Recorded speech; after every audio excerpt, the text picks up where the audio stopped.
Development سے متعلق آگاہ کیا آپ نے، بہت شکریہ آپ کا۔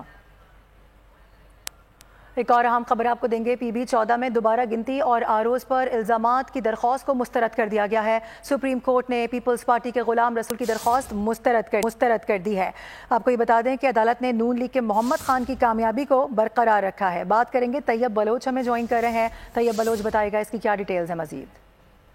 جی، سپریم کورٹ میں جو ہے وہ بلوچستان نصیر آباد کے حلقہ جو ہے وہ پی بی 14 میں انتخابی زرداری سے متعلق کیس کی سماعت جو ہے وہ چیف جسٹس قاضی فیض عیسیٰ کی سربراہی میں 30 رکنی بینچ نے کی۔ اب درخواست گزار جو ہے وہ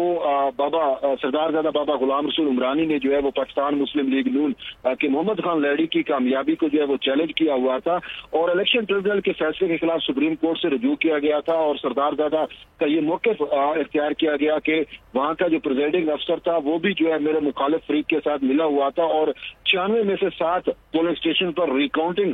کا جو ہے وہ حکم دیا گیا، لیکن ریکاؤنٹنگ بھی انہوں نے درست طریقے سے جو ہے وہ نہیں کرائی تھی۔ ان کے ساتھ ساتھ ان کا یہ بھی موقف تھا کہ میں جو ہے وہ جیت چکا تھا اور میری جیت کو جو ہے پریزائڈنگ افسر نے مخالف امیدوار کے ساتھ مل کر جو ہے وہ شکست میں بدلا تھا۔ دوران سماعت چیف جسٹس قاضی فیض عیسیٰ نے اہم ریمارک دیتے ہوئے کہا، انہوں نے کہا کہ جب آپ ریکاؤنٹنگ میں گئے ہیں تو پھر تو ڈبہ کھل گیا، اور جب ڈبہ کھل جاتا ہے تو اس میں پھر فارم 43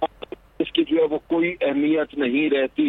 کیونکہ جو اہمیت ہوتی ہے وہ ڈبے میں پڑے ہوئے ووٹوں کی ہوتی ہے۔ تو چیف جسٹس نے کہا ہم اگر لمحے بھر کو مان بھی لیں کہ جو وہاں کے پریزائڈنگ افسر تھے وہ آپ کے مخالف کے ساتھ ملے ہوئے تھے، تو انہوں نے کہا اگر کسی پریزائڈنگ افسر کی ذاتی دشمنی ہی کیوں نہ ہو، پھر بھی جو فیصلہ ہوتا ہے وہ ووٹوں کے اوپر ہوتا ہے اور ووٹ عوام نے دینے ہوتے ہیں، اور جو ڈبے میں ووٹ پڑے ہوئے ہیں ان کے ساتھ کوئی چھیڑ چھاڑ نہیں کر سکتا۔ ہاں، البتہ آپ کا اگر یہ موقف ہوتا کہ ڈبے پر سیلیں ٹوٹی ہوئی تھی تو پھر شاید آپ موقف